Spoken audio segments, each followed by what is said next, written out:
So I fought a lot in this marriage. When I say I fought a lot, I fought too much. I had a mouth. My mouth was out of control. And it was all in an attempt to cause this person to see me in the way that I wasn't sure I actually was. So once that light bulb went off in my head and I said, okay, wait a minute. Why do I need this person's validation? Right. You know, that's when I realized I wasn't even giving it to myself. You know, I wasn't even valuing enough. Like, why do I need your permission to be seen as this amazing wife, this amazing? I don't need your permission. And the moment I realized that I don't need your permission, Right. that's when I stopped fighting. And that's when I gave him permission to see me however he wanted me to, because I recognize if you see me however you wanted me to, that is not a reflection of me. How you see me is a reflection of you. Right. I have to be confident in a space where I am how I see me. Right. And at that time, I wasn't, I was a amazing person. I was a good mom. I was a good person. So once I gained confidence in myself that I did not need your approval, I did not need your validation, the control broke. That's when it. the control broke. That's it. Yeah. And the control was actually given based on a purely emotional response. Yeah, it's like pushing buttons, Exactly. They push this button and they know how you're going to react. And Right. they know what you're going to say. And what they're thinking now is that I'm empowered. Right. I'm empowered. And they are empowered because I gave it to them. Exactly. I gave them all of the power because I basically said, here's the remote control of my life. Now use it wisely. See, here's the problem, though, with feelings. When feelings become your reality, then you don't have anything by way of stability because they switch, they change. We feel a lot of things.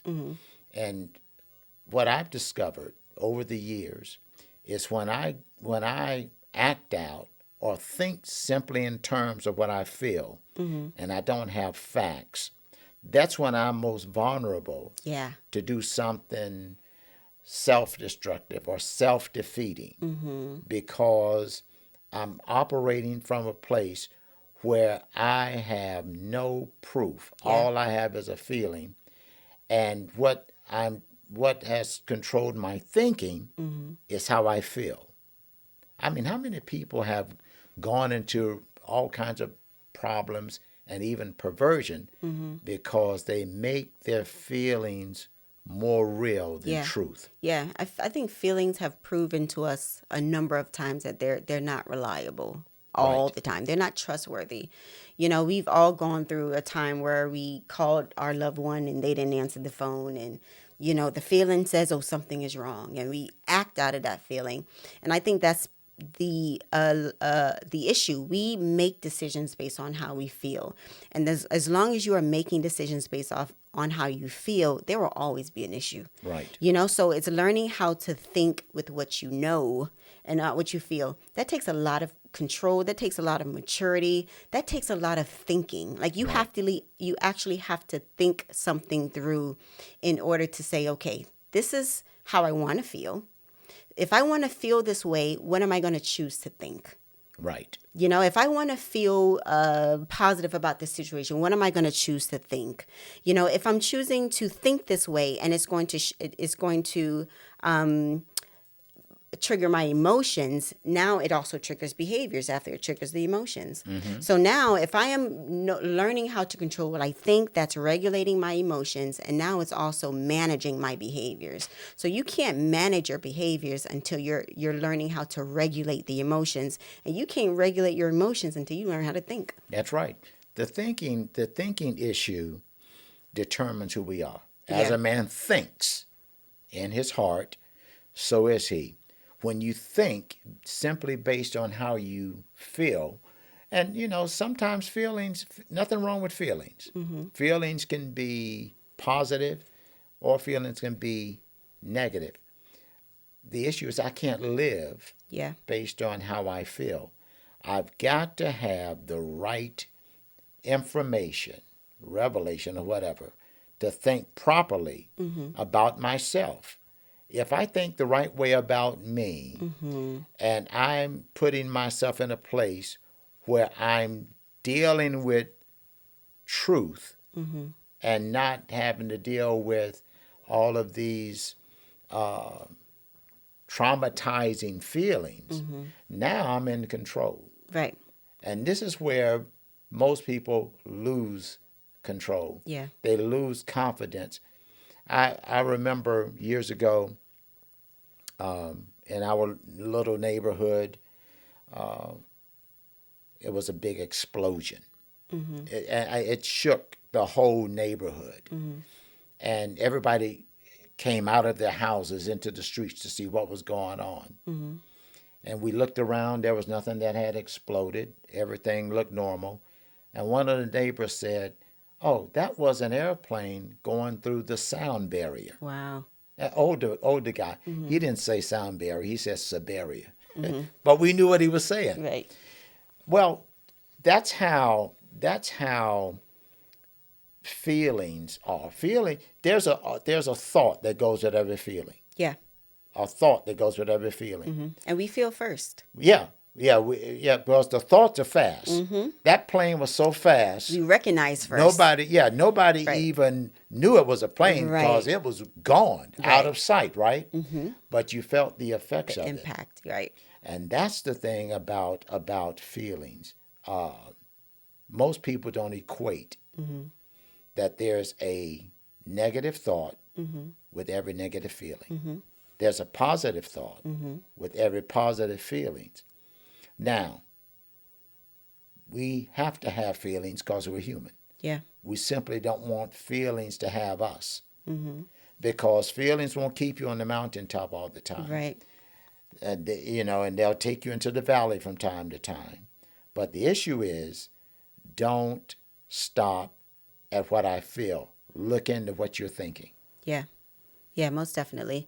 Once we get control over that part, now we are able to give other people permission to feel however you want to feel about me. Yeah. I know what I chose. You have permission to feel whatever you want to feel about me, and your viewpoint of me does not have a direct impact on me. Right. That's where I got to in the marriage, where everything changed. Yeah. The light bulb went off, everything changed about that. So the fighting stopped, although I was, still getting fought against. I just stopped fighting because it's kind of like, well, I don't have anything to prove, but you can believe that. That's okay. Yeah. That's okay. You can believe that, Yeah. So the arguing, all of those things kind of came to an end, and the marriage shifted. Once I chose to believe this is what I'm going to believe, and I don't have anything to prove, and you have permission to feel however you want to feel. Yeah. Yeah. We want to be able to help people to understand that at the end of the day, divorce, remarriage, whatever the case may be, you're never going to be condemned by God. Yeah. And I'm saying that because of what I've seen over the years and the decades of people just being held down. Hostage. Yeah. I still see it all the time. Yeah. Yeah. And you counsel a lot I of still a see lot it of all the people. time, and it's usually religious people. A lot of times it's women, and they're like, nope, yep, I'm being cheated on repeatedly, but I'm not going anywhere because I refuse to break the covenant. And I hear it all the time. And at that point, people don't realize that covenant's been broken. It's been broken. It takes two to break a covenant. Exactly. So you trying to keep something together that's already broken. So what was the key to your healing after divorce? My key was accountability. So accountability and my narrative. So I recognize as long as I'm telling my story from the viewpoint of what he did, I have not learned the purpose and the experience that I've gone through. And 9 times out of 10, I'm going to have to repeat this again. So I had to recognize that I had to take full accountability of the role that I played. Once I started to take accountability for the role I played, I was able to now look at that part of me and heal that part of me. So when I look back, I realized, okay, well, Stephanie, you're the one that got into the marriage based on voids. You are the one who was, looking at a marriage to make your life happier. You did it. You did that. Right. So once I took accountability over that, I had to realize, okay, I was in a place where I did not understand my identity. I did not understand who I was, which means I didn't understand what I wanted. So I had to position myself to now get those things clear. So now I have the ability to choose the right person. I also went into a marriage believing that marriage would bring me happiness Right. and fulfillment. And marriage does not. It does not. It was the complete opposite. It was the loneliest institution I've ever been in. So it didn't bring me happiness at all. But it was my responsibility to find happiness on my own. Right. I had to fulfill everything that I was looking for him to do. It was not his responsibility to do it. It was my responsibility. So I had to fulfill my own voids. I had to make myself happy. I had to find out who I was, in Christ, and what my values were, what my boundaries were, my non-negotiables, what I'm willing to put up with, what I'm never willing to. I had to learn all those things. And then once I learned that I learned all those things, now I understood, oh, this is what led you in this relationship. This is what led you to get married. But now, that part is whole, and I have a level of awareness of that part. Now I can choose my next spouse having that identity, having those core values, having those boundaries and knowledge of what I am looking for. And I'm looking for a reflection of me where I already am. So marriage then is still on the table because some people have negative marriage experiences, and Yeah. I'll never do that again. That was me. Yeah, I'd rather live uh, alone or live Yeah. or shack up or whatever the case may be. Yeah. So why do you still have this? I know you said you've come into healing, Yep. but why continue? What is ideal about marriage that makes you want to do it again? I just see the benefit of it. How marriage brings marriage is I believe the gift of marriage is like it's a mirror. And to be completely honest with you, I am looking forward to see what is revealed about me Right. once marriage comes. I believe I am very whole.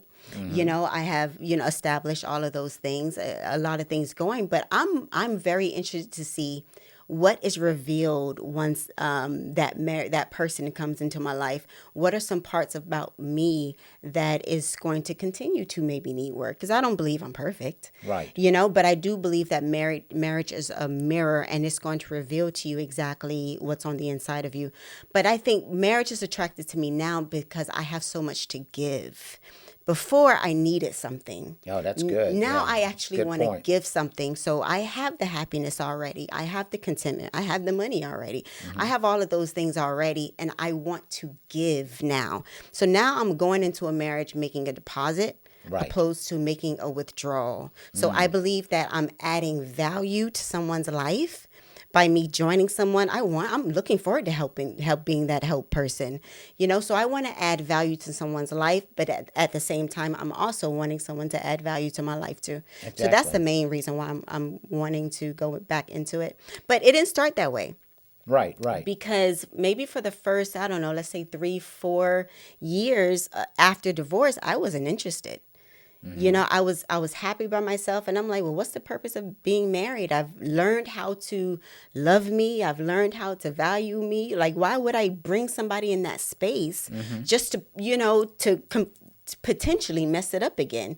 So I wasn't interested in the first few years, but now that I feel like, okay, things have settled down a little bit, I'm looking more forward to giving or adding value Yeah. to someone else's life. Yeah. Yeah. That's really the key to happiness. You have something to offer Yeah. because when you go into a marriage needy, codependent, and you have this very negative view, this negative esteem or lack of esteem, I should say, then what you have is an opening for adultery, Right.